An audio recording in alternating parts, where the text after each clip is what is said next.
All right. Welcome to Minding Your Amygdala, a brain, body, and behavior podcast. I am Dr. Alauna, trauma psychiatrist. I'm also a Black woman doctor.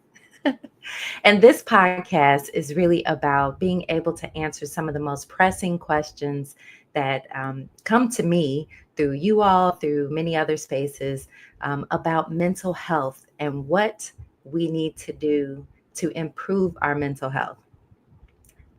Now, this is episode 19, and in this episode, we're going to be talking about mental health, the final frontier.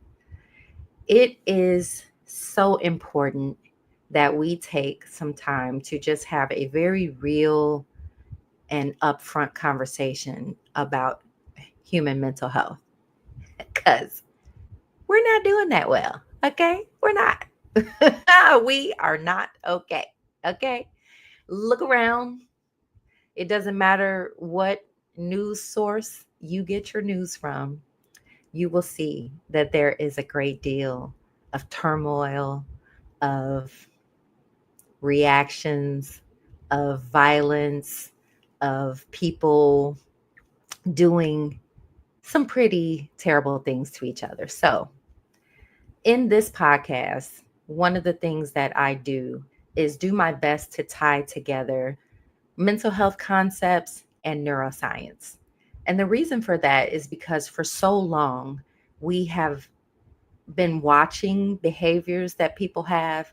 And unfortunately, we don't even have the language to fully understand or describe it because we simply haven't been taught.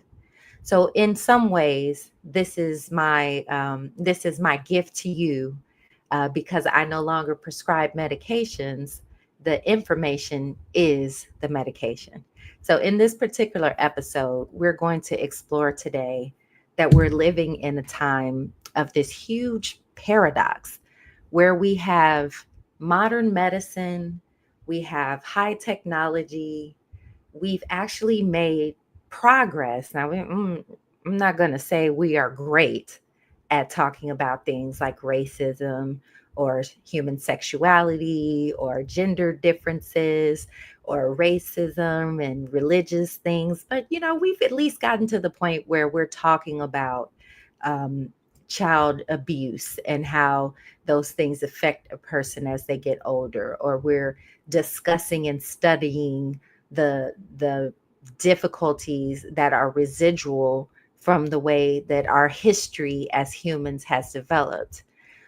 But despite making progress in several of those places, the one thing that we still really, really stink at talking about is mental health. Oh, we're terrible at it. We use words like crazy, stupid, wild, touched in the head, you know, demon possessed, the devil made him do it, all kinds of language that we use when we see people. Doing things, and we're like, what is wrong with them? Well, guess what? I hate to break it to you, but mental health, what's going on in their brain and their body, that's what's wrong with them. Now, here's the tough part. Because mental health is invisible, because in some ways it is complex, and most importantly, because it requires us to do self evaluation, where you really step back and examine yourself and say, you know what, I know them over there, they're a problem, but could I be part of that too? Yes.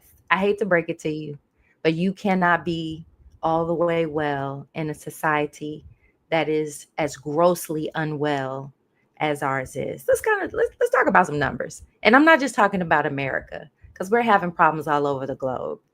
And if you agree with me, feel free to drop some comments in the chat of some of the things that you see that are happening all over the globe that indicate mental illness. But when I look on the news, I'm like, these people not okay. Humans are not okay. So here's some global statistics for you. Over 1 billion people worldwide live with a diagnosed mental disorder. And that's diagnosed. Why do I specify that? Because hear that again. Out of 8 billion humans who exist, over 1 billion of those, over 1/8 of those actually got into someone's care, were assessed, and actually got a diagnosis for which they might be able to get treatment. Now, that's a funky statistic. But not only is it funky, it's pretty underestimated because, for the most part, our mental health systems are woefully inadequate all over the globe. Now, there are places and countries that do better than others, but in America in particular, we do a very poor job of providing mental health support, all the way from emergency care to inpatient, short term, medium term, long term.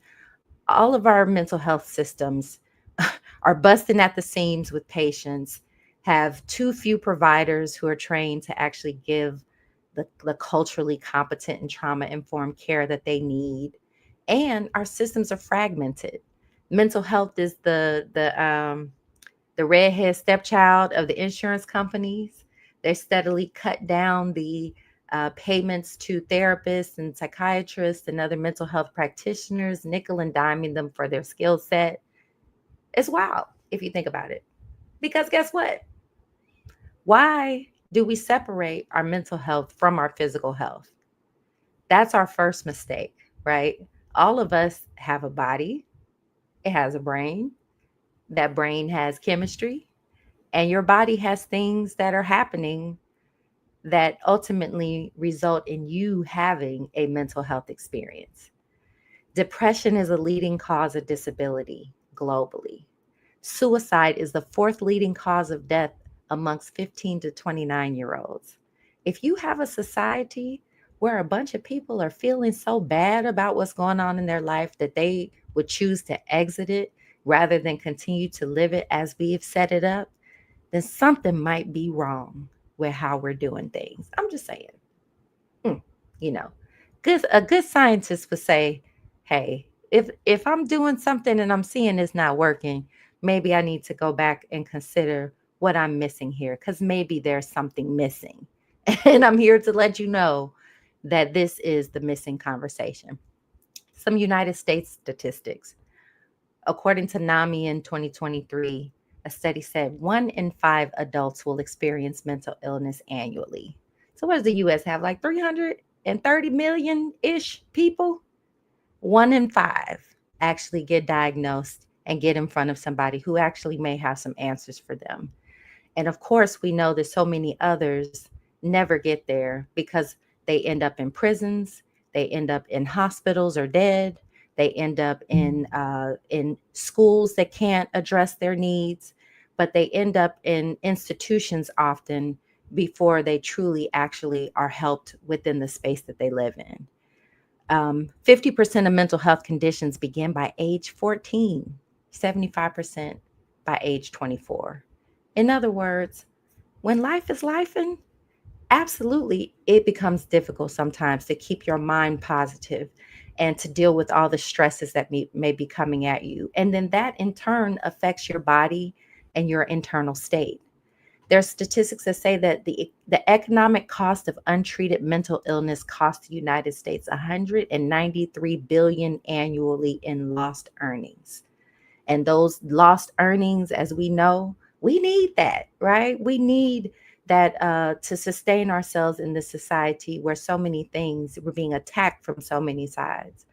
So let's keep it real about what keeps us from actually addressing mental health. There is so much stigma about mental health because when we start actually getting into what is mental health, people start getting uncomfortable. Because when we start talking about how we treat each other, how we show up in a space, what our energy is when we're interacting with other people, how sharp our tongues are and how we damage others with our words, how we make accusations out of our belief systems. Mental health is so much attached to some of the things that we least want to examine. Our attachment to our religious beliefs, our attachment to our belief about race, and our cultural, what they call them, culture wars. There's so much of mental health that's attached to politics and attached to almost every human struggle that we have. Let's just think about it. Let's name some of those struggles. Obesity, it's attached to our addictions to foods and salts and sugars and taste, and our inability to regulate our dopamine systems. Technology, our challenge with AI and all these other technologies and things that have us addicted to our phones and addicted to our computers. That's about your brain. That's about your biology. We're talking about living through a society that's going through a tremendous geopolitical upheaval, wars all over the globe, whether it's actual wars where we're throwing bombs or wars of words and throwing economic consequences that are designed to slap. All of those people who operate in that space, they're operating on greed, they're operating on addictions to power, and all of that is rooted in your mental health. So when we're talking about what's wrong with the world and what's wrong with everybody, if we are not having discussions about mental health conditions, we are simply missing the mark for what needs to be done as a solution. You cannot fix a problem that you will not name. Um, I have said before, so I'll say it again. We have a president that has frontal temporal dementia. I'm going to do another episode in a little bit, not today, but I'll do an episode soon about the details of dementia, in part because it's important to understand what you're seeing and be able to call it out. But it's not just him. We have stars and celebrities and people that we care about that are suffering from mental illness that's related to sometimes substance use, like alcohol or drugs. We have people who, there are conditions that accumulate in your body. For example, I know years ago, I remember they used to talk about alcohol and that there's some benefit of using certain types of alcohol, like certain wines for the heart. Uh, and then over the years, as the studies came out and became more and more clear, we began to realize that alcohol, while it may have some short-term effects that people like, it's a poison to your body. There's nothing that alcohol is doing positive for us. Alcohol just had the best marketing campaign and strategy and structure of all of the substances because we like the effect.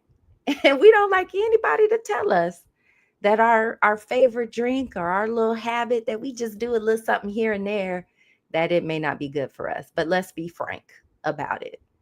Alcohol is a toxin to your body. When you drink it, it may give you that buzz for a while, but that's because it's impacting parts of your brain and the nerves in your body and in your brain. It's toxic to your GI tract. It's toxic to your heart. It increases your risk of all different types of cancers. It messes up your liver. I mean, the studies are clear, but the marketing and advertisement is not.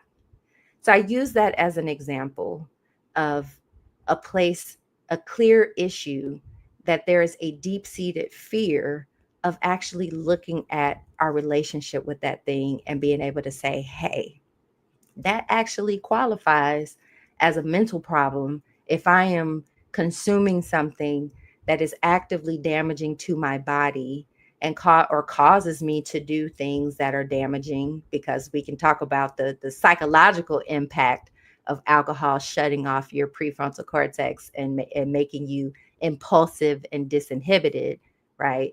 We know about the effects that it has with driving and how it slows people down in their driving and other things like that. But you still would have a hard time convincing a person who loves a good margarita or loves a good drink that alcohol is just actually a toxin to their system, no matter how good it feels in the moment. And so this is just one example of the places where our culturally ingrained behaviors. We refuse to look at them and acknowledge, because what does that say about me and my mental health if I acknowledge that maybe I'm really addicted to a behavior that may not be good for me? Maybe I'm addicted to a belief system that may be generating pain and problems inside of me. Maybe my own mental health actually needs some professional attention. I come from a good old Christian background, okay, growing up. And what we were taught was that you pray, okay? You might talk to your pastor, you might talk to your youth pastor, you may uh, get some counseling on something, but therapy, say what? Right? Like, you don't go telling other folks your business, right? And then even in the families where therapy is something that is okay, we'll do that. You still have people who are resistant to the concept of, like, okay, I'm gonna tell somebody my business. I don't, or if I do tell them my business, then they're gonna charge me. Like, I could just talk to my cousin for this. I don't have to pay her.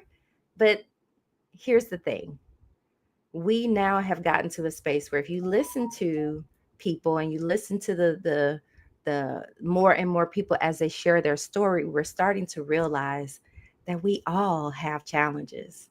We all go through things that cause us to be hurt, that cause us damage, that cause our body and brain sometimes to um, cause us to feel really, really negative sensations inside of our body. So let me backpedal a little bit and just think about why humans are where we are. And what um, I would say we're operating in our primitive state. Let me tell you what I mean by primitive state. Humans are inherently tribal.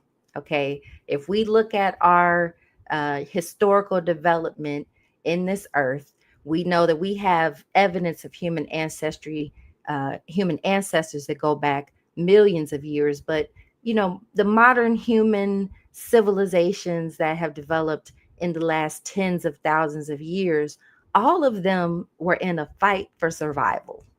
Okay. All of them were trying to figure out, how do I keep my tribe from getting annihilated by your tribe? Okay. And we come up with just about anything to make it a different tribe. You hear me? We will look at the hair, we'll look at the humans are extremely tribal. And when we don't have tribes, we just form gangs. Okay. That's a whole nother conversation. But my point is that when we are around people that look like us, that talk like us, that think like us, well, there's a tendency to just want to be around us. I mean, I love us. Come on. We let's keep it real. But the us versus them mentality is what is driving uh, so many of the conflicts in human society. And that's rooted in our biology. That's rooted in this primitive brain where we're looking around and our body and our brain goes, oh, okay, you look more familiar. Oh, you sound familiar. You talk kind of like me. You think kind of like me. You know what? I'm gonna give you this job. I want you close to me. Not you over there. I can't really understand you as much. Your accent makes me uncomfortable. The way you dress makes me feel different. The way you do your thing is different than mine. So, ew. Guess what those are? Those are called emotions. Internal discomfort that you can't see, but you absolutely feel. You know why? Because you're a human with an amygdala that creates your emotions. That's called mental health. You're welcome. Now, our problem is that as we have evolved from ancient societies where we had tight knit communities that could easily identify who our tribe is, of course, warring over the resources. And then think about our medieval time frame where we had religious wars and feudalism and, uh, those measures of, if you had land or you had power, it enforced group superiority.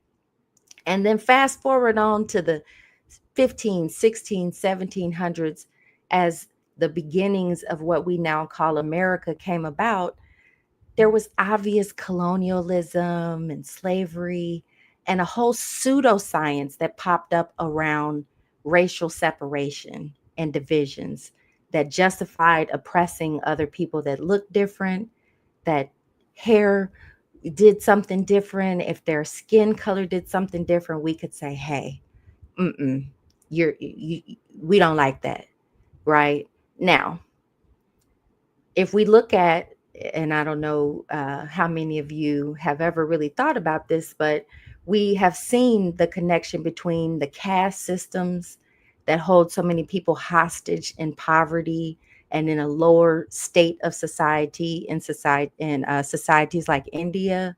We've seen apartheid systems in South Africa that are again part of our topic of conversation because people like Elon Musk grew up under those type of systems. Elon Musk and his riches are in part fortified through having come up in apartheid South Africa. And we tend to yearn for the things that we are most familiar with. Come on now, things that are shaped in our youth. But then looking at American slavery and how the obvious similarities that we have as humans, our ability to mate with one another wasn't their clue scientifically that maybe we might be the same species. And even into the 20th century with Jim Crow laws and segregation and all of these laws that they're trying to resurrect now in 2025, those laws were designed to maintain tribal dominance, right? So now moving into today and thinking about our current politics and how we divide red and blue and, how we have so much binary and extreme thinking, conspiracy theorists, online echo chambers, social media algorithms that reinforce these tribal instincts. It puts us in a space where we are actually psychotic in our own belief in our rightness. Damn, wait a minute, hold on. I ain't never said it like that before. I'm going to say it again. Okay. Psychosis, separation from objective, provable, evidence-based reality. You and I walk around every day and our brain is making calculations about what's happening around us and then kicking out a conclusion that we believe. Your default setting is I believe myself and at least what my own brain is telling me. Whether it's believing your own eyes, your own ears, your own experience, all of that is being processed through your brain. And in this current state of affairs, so many people are siloed from each other or receiving news that reinforces their belief system and reinforces that internal and invisible sensation from our primitive brain that says, yes, what they said is right. Now, the problem with that is that thinking that something that you believe is inherently right and backing it up with whatever details you find that reinforce your belief leads you every day to missing out on actual reality. It's a delusional state. So when we start talking about mental health, and we usually are thinking about those people over there, the ones on the corner, the ones that can't keep a job, the ones that don't keep it together, the ones going off, acting weird, what we call crashing out, as we'll say. Yeah, it's them, but it's you too. Damn, it's me too. It's us. Nobody's okay. Nobody is okay. Why is that?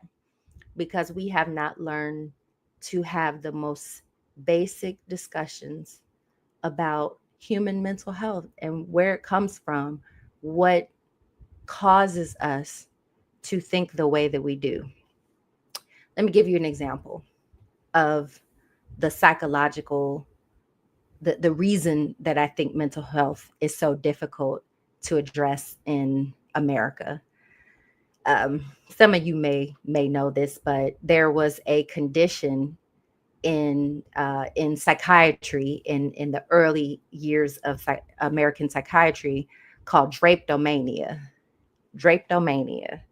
where the slaves, the enslaved African, if they didn't want to do their work and they didn't get stuff done and they were going too slow, something must be mentally wrong with them. So they gave it a name, drapetomania. And do you know what the cure for drapetomania was? You can drop it in the chat if you know what the cure was. The cure for drapetomania was beatings. Just beat them. Beat them more. Beat them harder. Beat them longer. That'll fix them. Now, I still find it amazing that anybody has a nerve to say that anyone who was worked for free and their freedom and life choices were taken from them, and they're psychologically and physically abused all of their lives, including their family, that any of them would not have some challenges with their mental health for sure. But it's a example of how in our societies, how these concepts become so prevalent, and they make the things that make it make sense to them in the time, right?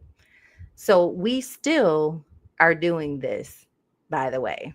We're still not addressing mental health, because when we start looking at mental health and looking at how the dominant systems are affected, then we would see that not only are the people who are oppressed in a situation, yes, being oppressed and traumatized will give you a whole lot of anger, depression, frustration, acting out, suicidal thoughts, trickery, lying behavior, criminality, all these things that we see in oppressed communities. But also there's a mental health issue in the people who can enforce a society where other people are so abused and misused, and seeing other humans as less than human dehumanizes that human. Did I say it right? Yes. Treating other people as less than human causes you to act in an inhumane way that is not good for your mental health. So when you look at these people who are enacting the current coup that we're facing in democracy, you'll see that those people still have the ownership mentality, the lingering stench of human belief that there are multiple races. It causes possessiveness. It causes controlling behaviors, greed, entitlement, privilege, and all manner of damaging thought processes that are essentially mental illnesses, because they are not consistent with reality. Reality is that every human being on earth is genetically very similar, 99.9% the same. If we can mate and have successful babies, that is the definition of a species. There are not multiple species. There's no such thing as mixed races. At this point, genetically, humans are 99.9% the same. And that was proven by a study that really started releasing information, the Human Genome Project, in 2003. But I do note that many people are not aware of this, or if they are still using outdated language and thought processes about race and mental health. And so I invite you to freedom, because I truly believe that um, this is the last frontier, the last barrier that we need to break through is psychological slavery. Psychological slavery in the idea that we have inherited a mindset of seeing each other as less, as seeing other people as different than your own tribe. And that is inconsistent with reality. The science is in, and thankfully, the science says that our brain is creating our mental health experience, and that we can learn about our biological state. We can learn to process our emotions and control them better, and we can dismantle inferiority and superiority complexes that keep us from being able to have a healthy society. So I invite you to continue to follow this Minding Your Amygdala Brain Body Behavior podcast, where we'll continue to dive into topics like bipolar disorder, addiction, and all other challenges that humans are facing so that we can grow together and be able to evolve into a healthier human society. So until next episode, stay tuned. You can follow me at Dr. Alauna on social media platforms. And if you'd like to come learn from me, come check out the Trauma Cure, May 31st through June 1st. It's our 2-day experience where I will teach you everything that you need to know to get started on your journey of healing and recovering from trauma at the Trauma Cure. Hope to see you there.